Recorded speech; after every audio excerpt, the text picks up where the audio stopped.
Okay, everybody, we are just going live. So thank you so much, and hold tight. I'll make sure that everybody has the screen up and we are rolling. Very good. I'm going to go ahead and get us started. Welcome, everybody. Tonight is such a special night. I'm so happy to have you join us on one of our many Wellness Revolution educational webinars that we've been starting to have on Wednesdays at 5 p.m. Pacific Standard Time. Tonight we have such an important topic to talk about, something that we should all be educated on. Because why? Because we all have a brain, and it's one of the parts of our body that we can't replace. We need to keep it healthy. And so this is an important topic. We all know someone, have somebody we know and love who will or maybe already has sustained a concussion at some point in their lives, whether they're a child, an adult, and we all need to know how to help them, or most importantly, how to prevent something like that from happening. So I know, like, if you're like me, I have kids who played sports, who still play sports, and maybe they just like to play hard. Just know that you're in the right place tonight, because Kellie's going to teach us some really important things on the topic of the brain, how to help the brain, what happens to the brain when we do have a concussion, the short and long-term effects, and then, of course, what we can do to both prevent as well as heal our brains from a concussion. So without further ado, I'm going to go ahead and introduce our speaker for tonight.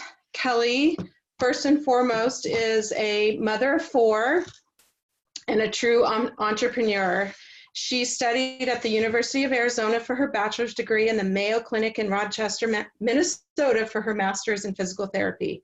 She specializes in the recovery and treatment of neurological disorders, specifically people who suffer from stroke and traumatic brain injury, for the past 20 years.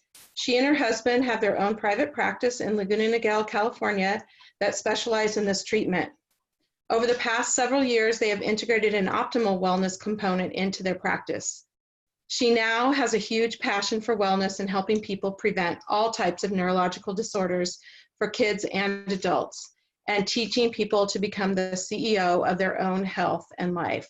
So without further ado, Kellie, tell us what you know about concussions and help us to understand more deeply this topic. Wow, thank you so much, Brenda, and thanks everybody for joining.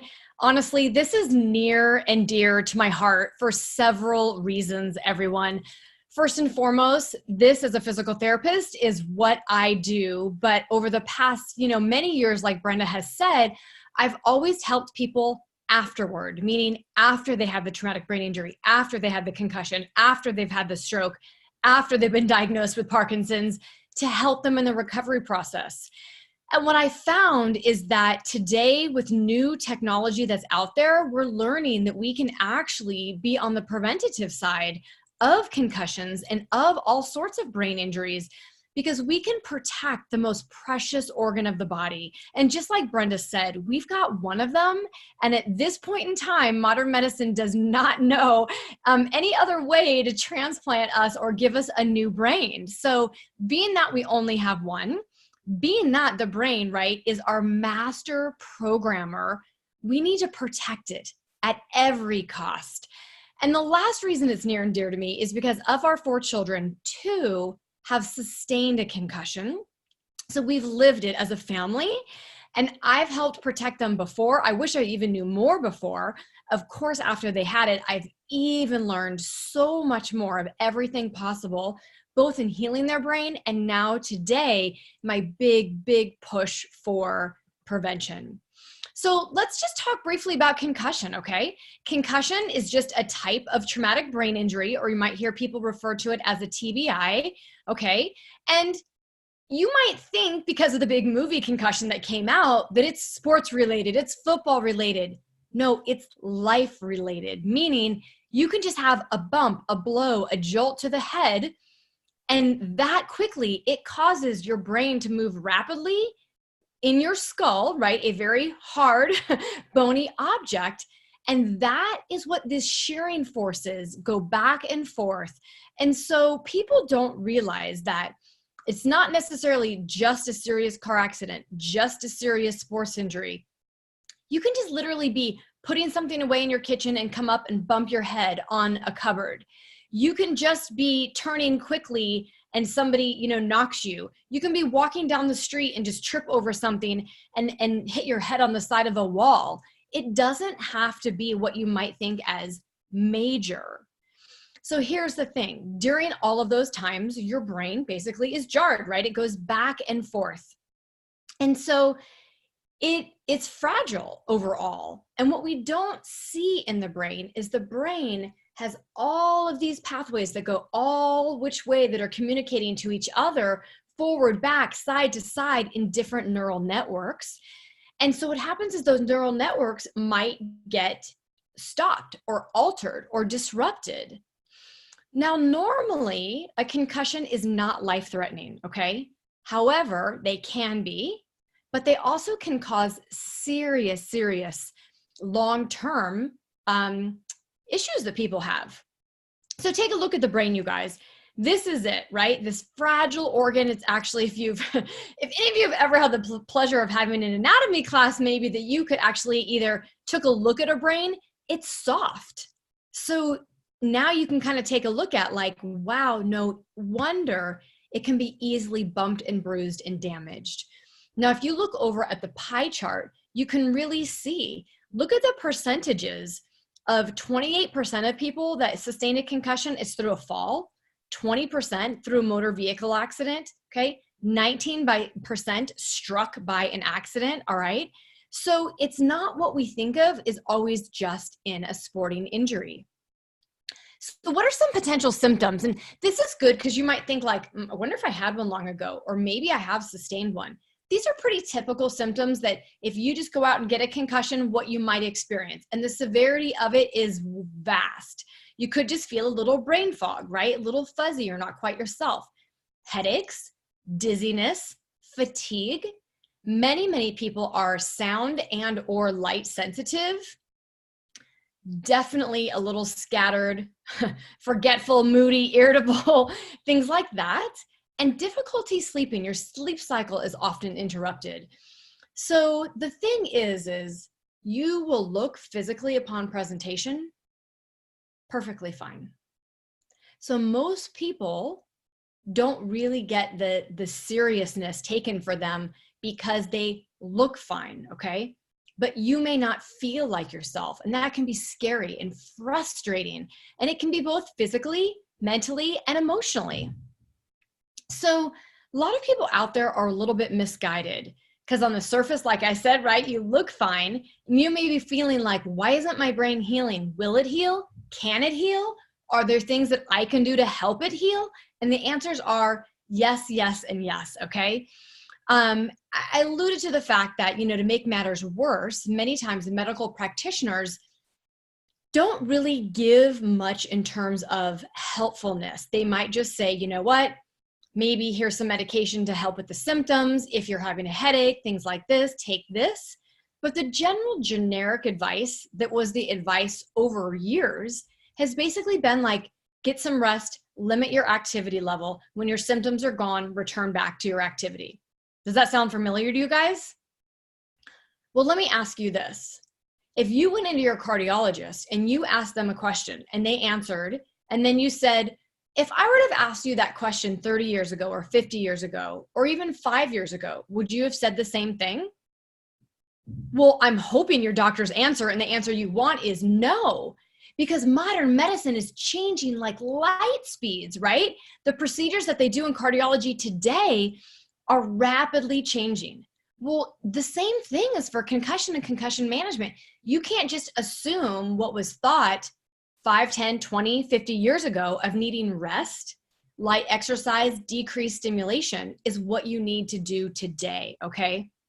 So if you also want your doctor to give you more tests, unfortunately, standardized tests like CT scans and MRIs will not pick up on the damage. Now, there's other testing that can be done today that's more sensitive to actually looking at what's happening in the brain from a different perspective. So, have any of you that have had concussion experienced any of these? Or maybe you have a friend or a child or maybe even a parent that's fallen down and maybe hit their head. So here's some physical symptoms. Again, I'm going to repeat them a little bit, but headache, dizziness, change in sleeping patterns like insomnia. You might feel fuzzy or blurred vision, sensitive to light, problems with balance, overall just fatigue. But maybe you're just having mental symptoms, brain fog, hard time thinking clearly, slowed reaction time, problems concentrating, difficulty with new memory, just feeling scattered or just feeling mentally fatigued. Or it could be very emotional, irritable, sadness, just more emotional than normal, right? Nervousness, anxiousness, and even depression. This is all normal. Most of the time, people have a few of all of those categories, and some more severe and some not. The interesting thing is the health of your brain prior to your concussion has a big determining factor how severe your symptoms are. So don't think I need to wait until it occurs to me, then I'm going to do things in my recovery. Absolutely not.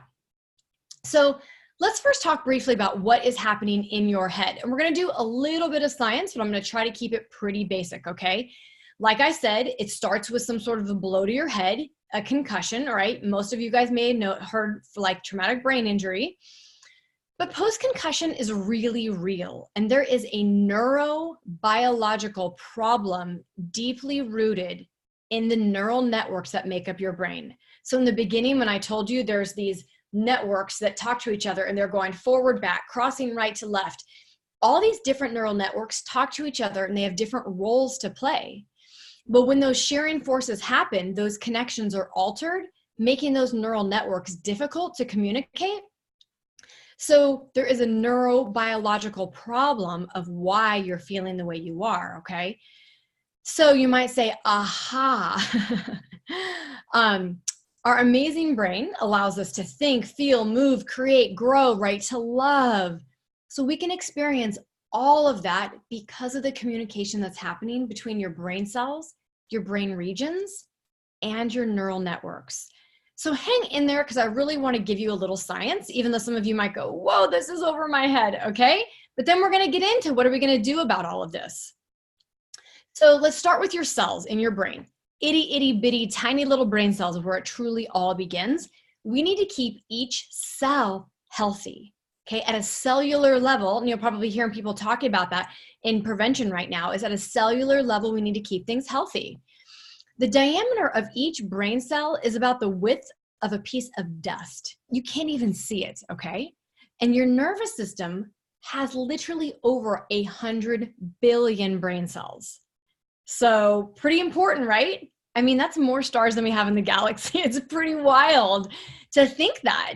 Well, each brain cell connects with over 10,000 other brain cells. Yes. So imagine you're having a text message chat with 10,000 other people. That's what's happening. So you wonder why the brain is so complex, right? So then each region of the brain has its own unique function. And truly, the star of the show of the brain are really what we call our neural networks. And these are patterns or groups of cells, right, that do certain things. And through activation and deactivation of patterns of these networks, they give you the experiences of the world we have today. So it's pretty fabulous that this is all happening and none of us ever even think about it, right? It just is happening and we can think and feel and move and do. We don't even register that all of this is happening in our brain. So what happens to these beautiful stars, right, our neural networks after a concussion? Well, people don't realize this, and this is what you definitely need to know, is there is immunotoxicity.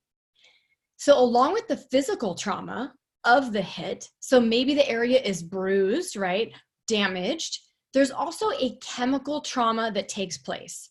And even with my stroke patients, a chemical trauma in the brain is happening. Well, this chemical trauma sets off a huge cascade of an immune response, leading to widespread inflammation in the brain. Well, you've probably heard inflammation is all the talk of the town. Inflammation's the big baddie. None of us want it. As we're aging, we're more exposed to it throughout the body, but you definitely do not want inflammation in the brain. If the levels of inflammation are high enough, then it can lead to cell death. And when they die, then other chemicals are released. One of them, which is called glutamate. And glutamate is a very powerful excitatory neurotransmitter. And when too much is released, the brain cells gobble it all up and they're overstimulated and they die. Definitely not good, right? Definitely not good. So that deadly chain of reactions is this combination of inflammation and toxicity. Inflammation and toxicity. So again, these are probably not new to you as far as like our bodies are toxic of chemicals and waste and garbage and we need to clean it up, or our bodies are full of inflammation. We need to decrease this inflammation. But you've probably never thought about it in terms of the brain. So here's the big 12 obstacles of healing that I'm going to talk about. And again, I mean, imagine if you could protect yourself so you're not dealing with this. Definitely unchecked brain inflammation, okay? Unmanaged mental and emotional stress. And this is the key. If this is not managed, right, many people long-term end up with huge emotional issues. You have the digestive imbalances because of the gut-brain connection, blood sugar imbalances. Your mitochondria, that's what gives our body energy, becomes very sensitive. And that's not good because you want them working, at 100%. You also may end up with food sensitivities, hormone imbalances, joint and muscular imbalances, toxins, bad, right? Single nucleotide polymorphisms, untreated autoimmune diseases, other hidden infections. This is the huge cascade, you guys. It all can happen and can be an obstacle to people's healing. So yes, it's complicated, and you don't need to understand the complicated part of it. You just need to know that we need to be so proactive to decrease your risk factor. Because normally I would just say it's not if you'll have a bump to the head, it's when you'll have a bump to the head. And when you do, which I can guarantee every one of you guys watching this has, you might have at the time just go like, oh God, that hurt. Or, oh, I got my bell rung for a second. And then you're fine. That's actually a concussion. You just didn't end up with long-term symptoms, right? So it's happened to all of us. So there's a big complicated map. You don't need to know this. Just know the big thing is you see in the beginning, pre-injury factors, all right? So your previous health before is critical to your long-term outcome, which you see at the end, all right? Okay, so how in the world, you're like, Kelly, we're talking about inflammation, but what can we really do to decrease this inflammation? So this is new technology that has not been out here, 5 and 10 and 20 years ago. The most powerful way to decrease inflammation in the body right now is to activate a pathway called the NRF2 pathway. And let me tell you, Washington State University actually stated that NRF2 activation is the biggest breakthrough in the history of preventative medicine. So why do I say this about NRF2? Well, it's truly not Kelly saying this. I know the University of Arizona is studying this right now. The Mayo Clinic is studying this right now. Harvard is studying this right now. Johns Hopkins is studying this right now. So, right, big universities. This isn't me. I'm just sharing the information with you guys. But what I want you to know is, are you familiar with antioxidants? Yes, okay. And right now they're the really big buzz because they fight off free radicals. Basically, an antioxidant is a good guy. A free radical is a bad guy. So you want to fight him off. But if we're eating our way to help this battle in an antioxidant way, that battle is fighting each other at a 1-to-1 ratio. So considering our body and our brain, how many cells did I say we have? More than the galaxy, right? So if you're going to fight off 1-to-1, your brain, good luck. You're not going to get very far. But what they found in science is by activating your NRF2 pathway, it upregulates your antioxidant response by a ratio of now 1,000,000 to 1 per second, every second. So we're going to start really chipping away at this brain inflammation if you can activate this NRF2 pathway. The second thing it does, everyone, is it actually turns on your own body's detoxification method. And that's what I said, right? Detox is good. Everybody's talking about it, getting the trash out of our bodies. Let's get the trash out of our cells So each cell can optimize their health and go back and talk to each other and rebuild those neural networks again. So by activating that NRF2 pathway, not only do you upregulate your antioxidant system, you upregulate your own body's anti-inflammatory system, you take out the trash, okay? Before we leave the slide, I just want to point out this one antioxidant, powerful antioxidant that's been highlighted, that it's been asterisked, because glutathione has now been coined as the master antioxidant. You may have heard this. The big question is, our bodies, they really need to make it. If you try to eat it or swallow it or take it, it doesn't know what to do with it. So the most common thing out there that people are knowing right now is they're going and they're getting infusions of glutathione. But they're even saying an infusion of glutathione can only upregulate it by maybe 10%, 12%. And then in a very short period of time, it's gone.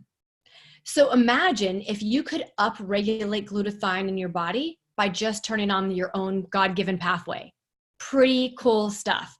So this is important, everybody, both on the prevention side, okay? Because you want your brain health to be optimal. That's it. Do not wait. But it's also critical on the after side. If somebody has had a concussion, you must get rid of the inflammation. You must get rid of the toxins so that you basically are going to decrease your risk of the severity of all those symptoms I just talked about. In additional brain inflammation, okay, omegas, and this is not new. Every talk show, functional medicine, brain health, they're going to tell you, you have got to take an omega-3. It is critical for the cell integrity of every single cell in the body. We're talking tonight specifically about the brain and concussion. So before, take a regular dose of omegas, okay? If you've sustained a concussion, you need like double, triple doses of omegas to help each and every brain cell in your brain, all right? It is so important. If we're going to talk about minerals, the one mineral I would absolutely suggest is magnesium. Magnesium is the master mineral that helps support neuroplasticity, your brain's ability to learn and change and adapt that we can all do for years, okay? So that magnesium assists in neuroplasticity, and it assists to stabilize your brain cells. Remember, I talked about this immunotoxicity that happens after concussion? So your brain cells become unstable. So that magnesium helps to stabilize the cell. Really important in reducing that inflammation. The next, remember when I said the 12 hidden, medical issues that you may end up with? One of them was poor functioning mitochondria. Your mitochondria, and I know this is a little bit of a science lesson, but some of you guys are like, okay, I got it. Back to high school, maybe 8th grade bio. The mitochondria are the powerhouse of your cell. They produce ATP. Yes, again, we're talking at a cellular level. And so when that chemical cascade of events occurs, they damage our mitochondria. So essentially, we need to provide support for our mitochondria to heal and repair and regenerate each cell and the regions and the neural networks. So today, not only can you activate your NRF2 pathway, you can activate your NRF1 pathway in terms of supporting your mitochondrial health. You guys, these are things I do every single day. I have a father-in-law with Alzheimer's. I've had grandparents in my lifetime die of dementia, Alzheimer's, and stroke. I want to optimize my brain health for the long term. So you might do things like exercise, which is incredible. Exercise actually increases what's called BDNF, okay? That is really, really powerful, and protection adds protection to the brain. So getting that 20, 30 minutes of cardio on a regular basis is going to upregulate your own body's BDNF. But again, you might be exercising, you might be eating well, but just eating well isn't enough. Okay, our gut. I mentioned that often people end up with gut issues. Truly, the gut is the second brain. It is so critical, and now I know that's not new. Just checking the time. I want to be respectful of everybody's time. The gut-brain axis is not new. It is now, everybody is talking about it. The gut is critical. A healthy gut is critical to a highly optimized brain. So please be sure you're taking a probiotic and a prebiotic. And all I want to say is not all probiotics and prebiotics are created equal. Please don't run out to Costco and just get whatever's on the shelf. Whoever invited you with this, ask them if they know information, because I know it is critically important to make sure my probiotic is really getting to my gut, and that also in my gut, I'm having a nice garden for that probiotic to grow, right? That's your prebiotic. So important. Now, I will tell you this. If you've sustained a concussion or any sort of brain injury, as much as you can, and if you can do it 100%, I would, for a minimum of 30 days, if not 60 to 90 days, eliminate gluten and dairy. They're inflammatory, and that will decrease your brain healing. So again, clean up the gut with your pro and prebiotics, eliminate gluten and dairy. So here's kind of some 10 steps to reset recovery process after concussion. Is one, prime your cells with high quality supplements. So if you're like, Kelly, what you said about NRF2, NRF1, it's so foreign to me. Again, whoever invited you can probably pass on more information or get you to the right information. There are also groups that you can be added in to search up anything you want. So please ask for more information. But your overall nutrition is so important of what you're putting in your body. Watch your processed sugars. Again, eliminate gluten and dairy if possible. Get your gut healthy with your pre and probiotics.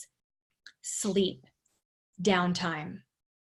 Now, I don't mean sleep all day, and I don't mean don't do anything. They're actually saying, what you see in number 8, is you want some gentle exercise. You really want to balance rest and exercise. Because old school was you rest until you're healed, then you go back. Well, there's no way. We know that you rest with a little gentle recovery and exercise.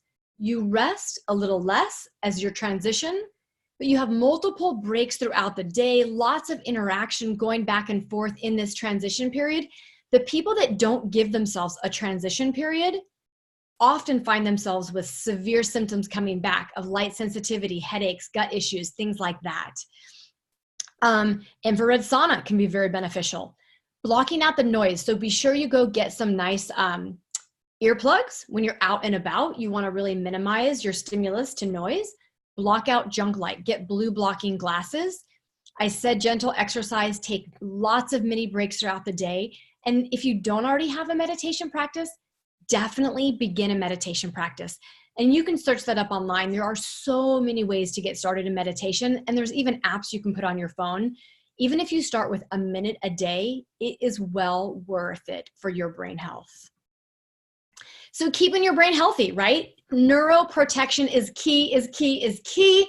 Myself, my family, my patients, it's an absolute must. Activating your body and brain with NRF2 activation, maintaining healthy mitochondria, omegas, gut health, sleep, exercise, and hydrate. So you guys, I hope, I'm going to stop sharing my screen. I hope you really enjoyed that. I hope you got some benefit from that, because truly, like I said, it's such a passion of mine, close to my heart. And I just want to let people know today that there's things out there for recovery. And more than anything, you can be leading the prevention in your community. So thank you, Brenda. Thank you, Kelly, so much. Oh my gosh, I took such great notes. I have lots of information on my paper. You are so helpful. Lots of information about the causes, the symptoms, treatments, what we can do to prevent, what we can do after the fact. NRF2, NRF1, omegas, probiotics. So I know we're wrapping up on time here, but if you could just give us maybe your top 1 or 2 takeaways for tonight, just to leave our listeners with one last tip. Yeah, one last tip. Excellent. Obviously ending with those keys, you guys, is critical, but I would say the number one thing that everybody is talking about is inflammation, and inflammation in the brain is rampant. And if you get it, it's difficult to get rid of, whether it's through concussion or any other means. So I would say what research has said is NRF2 activation is the most powerful therapeutic approach in prevention that we have seen in the history of medicine. So get your body Nerve2 activated. There are actually supplements that you can take that activate your body, and there's drinks that you can take specifically targeted to activate the brain function in Nerve2 activation. That's going to help decrease that inflammation, and it's going to help clean out the trash, right? Allow every single cell optimally. And then my last takeaway is take it seriously. Definitely on a prevention side, watch what you're eating, all of that, take it seriously. And if you know somebody that has been injured, get them in touch. I would say my other takeaway is make sure you pair them back to see this. Whoever shared this with you, there's information that can change their brain forever, because you guys, you don't want these symptoms to sit long-term, because long-term can lead to lots of things in the future, specifically related to mental health issues. And that's the last thing that people wanted to be plagued with on top of their concussion, anxiety and depression and all sorts of other things that they need to struggle with. So please make sure that you take this and share it with at least one person that you love. Thanks, Bren. Absolutely. Such great tips. So like Kelly said, get back to whoever invited you with any questions, follow up. They can get you in touch with us or whoever they need to. And don't forget to join us next week as we host another Wellness Revolution educational webinar at 5 o'clock Pacific Standard Time. Have a great night, everybody. Thanks, everyone. Bye-bye.